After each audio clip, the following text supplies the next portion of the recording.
Hey everyone, how you doing today? It's me, David, coming to you from the Beatles Corner. We are collecting the Beatles 101. Hope you're doing well, and we're doing pretty good out here. It's cold though, it's winter time. As I record this, it is frigidly cold. Hopefully, it'll warm up a bit. But you know what? Because it's cold outside, baby, it's cold. Oh, we can't sing that anymore, can we? Arr. Wokers. Anyway, last night I insisted to my wife that we watch this movie. This is from 1978. It's called I Wanna Hold Your Hand. And I actually had not seen this movie since it had to be 1978 or 79. Well, it was released in 78. It was probably 78. Anyway, I'm trying to think out loud here. But I remember watching it on Home Box Office, which you know as HBO. But back then, Home Box Office they would play movies. Just like MTV, back when I was a teenager in the early 80s, played music videos. It stood for music television, not moron television, like it is now. Anyway, I'm digressing. So, I Want to Hold Your Hand. This was written by Robert Zemekis and Bob Gale and directed by Robert Zemekis. It was also executive produced by Steven Spielberg, which I'm going to get to in a little bit. This, if you have never seen this movie, it's not a Beatles film per se, but it focuses on a group of teenagers from Jersey, North Jersey, that on February 8th, 1964, make it their goal to get to the Ed Sullivan Show for the Beatles' first appearance on that show. And it's a cool movie. My wife, I told her last night, I'm like, I want to watch. I got this like a year ago. Hadn't watched it yet.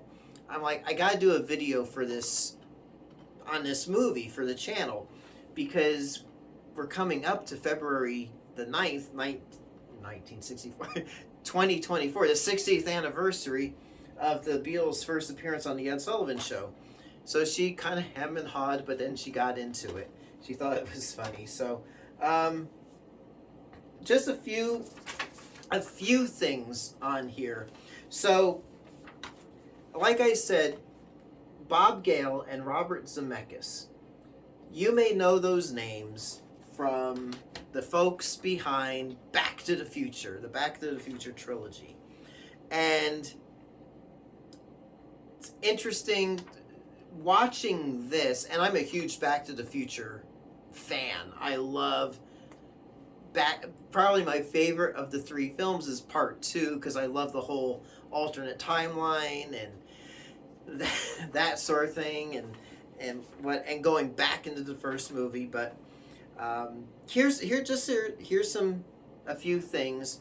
So we've got these 4 gals from Jersey. They're joined by their friend. So we've got Pam and Janice and Grace and Rosie. So Pam is played by Nancy Allen. We've got Susan Kendall Newman played Janice, and so Pam is engaged to this guy, and they're supposed to get married the following week, and she thinks she's too grown up to go see the Beatles. Then you've got Janice, who's basically, I hate the Beatles because folk music is where it's at and protest songs is where it's at. Grace is just a northern Jersey girl. She wants to take pictures of the Beatles for the school newspaper. And then Rosie is the Beatle. She's the Beatle fanatic in the group. She'll do anything to go see the Beatles on Ed Sullivan. But so it's interesting. Oh, and then they got their friend Larry Dubois, or is it Dubois? Dubois, who's basically his dad runs, I don't remember if it was a limo company or a mortuary, but he has access to a nice car that's his dad's. And then you got Tony, who's the tough guy. Yeah, your tough guy Jersey. He's too cool for anything. He's still a greaser. Hey, how you doing over there, huh? And so they basically pile into Larry's car. Larry only has his learner's permit, and they drive from North Jersey to Manhattan. It's a 7-hour drive because they went by way of Philadelphia for some reason. He probably lost his way. They run into, along the way, or at the hotel in New York, Richard Ringo Klaus. Richard changed his name to Ringo because he's a huge Beatles nerd. So, can't imagine anyone like that. And so he wants people to call him Ringo because Ringo's name was Richard Starkey, so Ringo, Richard, and then Richard, so anyway. And so I don't want to talk too terribly much about the movie. It is really cool. So first off, something that struck me, I could probably do a whole video on this, is that watching this film and being a Back to the Future nerd like I am, the Pam kind of reminded me of Lorraine Bates, Lorraine McFly. Just this very similar temperament. She's prim and proper, but she's really a bad girl at heart. She had her wild streak. Tony, the tough guy from Jersey, reminded me of Biff, the Biff character. Very similar because Larry Dubois, who drove his dad's car, reminds me of Marty, just innocent, optimistic, hopeful, good as opposed to Tony's bad. Then Rosie, Rosie didn't remind me of any, just maybe some random person who's really, maybe one of Lorraine's friends who's gaga over Calvin Klein. But, and then Richard Ringo Klaus, kind of in a way reminded me of George McFly. Because the way George was so hopped up and passionate about science fiction, that's what Richard was with the Beatles. And similar build, tall, lanky, thin, bespectacled. But George had glasses as an adult in the old timeline. But anyway, but then two other things is that Larry Dubois was played by Mark McClure, who you would know as Dave McFly, Marty's brother from Back to the Future. Also, bonus points if you remember him as Jimmy Olsen in the Superman movies starring Christopher Reeve. And then Rosie Petrovsky was played by Wendy Jo Sperber, who played Linda McFly, Marty's sister, in Back to the Future. You also have Will Jordan had appeared as Ed Sullivan. And long story short, they do eventually make it to watch the Ed Sullivan Show, and it's magic. It's just magic, and the attention to detail was really interesting.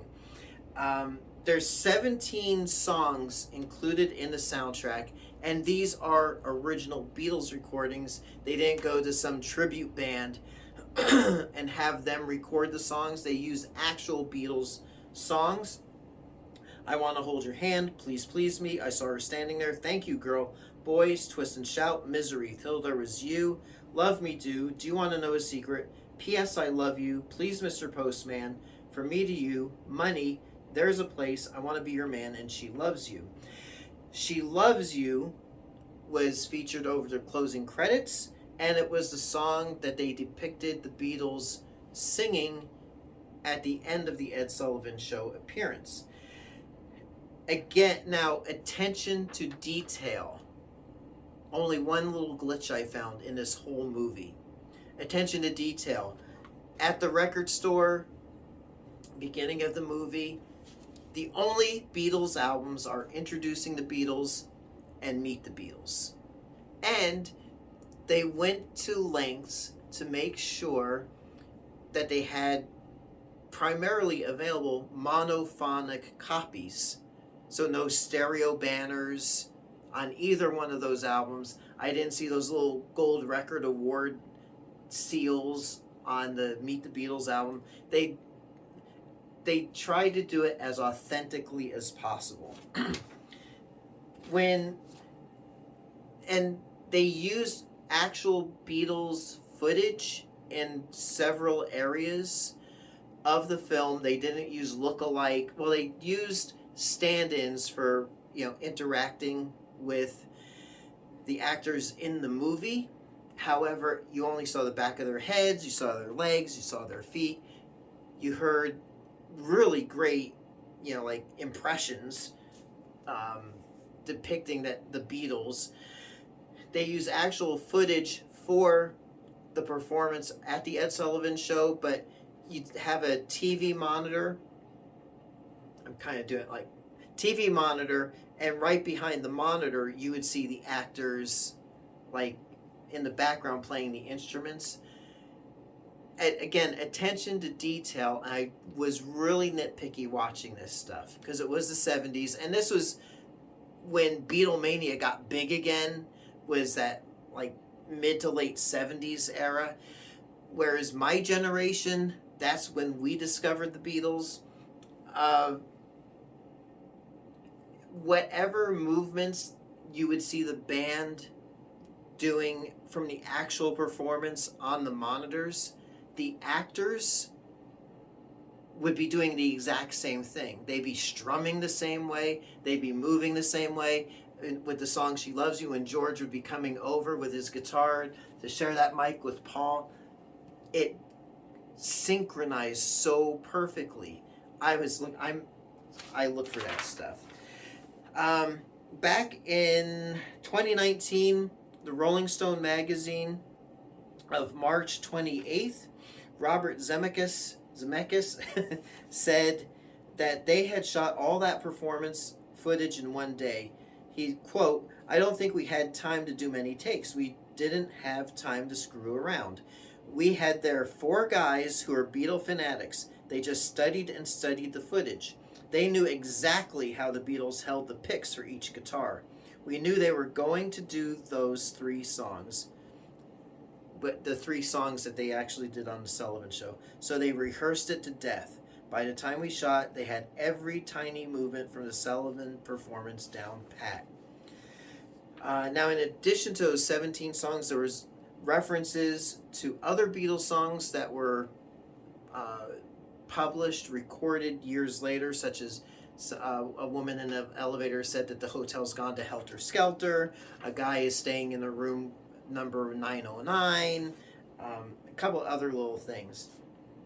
Again, attention to detail was incredibly amazing, but I found an error. There's a scene in the film where Pam Mitchell, played by Nancy Allen, actually gets kind of trapped in the Beatles hotel room, and she's going looking at all their instruments, and the instruments were spot on. A replica of John's Rickenbacker. You had George's Gretsch, which wasn't black, but that dark walnut brown. And then Paul's Hofner bass. She's, just kissing the bass and just, basically it was, this was the instrument that she was just fawning over. But I noticed one big error. The bass in the movie looked exactly like this one. Exactly like this one. Do you understand? It was a right-handed Hofner bass. Of course, we all know Paul plays a left-handed bass. I thought I was seeing it wrong. I found a still from the film on, I think it was that Rolling Stone article, which shows her with a right-handed Hofner bass. only ever I saw. Other than, obviously, the records at the record store did not have records in the sleeves because they were kind of flexible, but hey, chalk that up to just getting some replicas printed off. Anyway, there you go. A really cool, I'm looking at my notes, really cool film. Does not cost very much. I got this off eBay about a year ago. I didn't pay much for it. I am actually shocked that it's available on DVD, or was, but if you've never seen this movie, it's cool. I think you will really enjoy it. It's such a slice of Beatlemania 1964, and shows that in hindsight we hold the Beatles at this like plateau, this high level, but really in 64 not everyone loved them, not everyone cared for them, not everyone was gushing over them because they were just another boy band. The Beatles from that point on, once they got more honed at their musicianship and more comfortable and more creative, became who they became. But at this point, it's like, yeah, you had people who didn't care for him of that age. So, really cool movie. Check it out. I Want to Hold Your Hand, and see if you can spot any other potential Back to the Future references. Another one that I'll say real quick, Larry, when he was backing the car out for them to go on the trip to New York, runs over some garbage cans, reminded me of Doc Brown at the end of Back to the Future, hitting the garbage cans as he's getting into Marty's driveway. So there you are. I Want to Hold Your Hand. You ever watch it? Is it a favorite of yours? Do you like it? Check it out. Leave your comments in the comments below. So until next time, it's me, David, coming to you from the Beatles Corner, collecting Beatles 101. Happy collecting. I'll catch you on the flip side. Thanks for watching, and we'll catch you soon.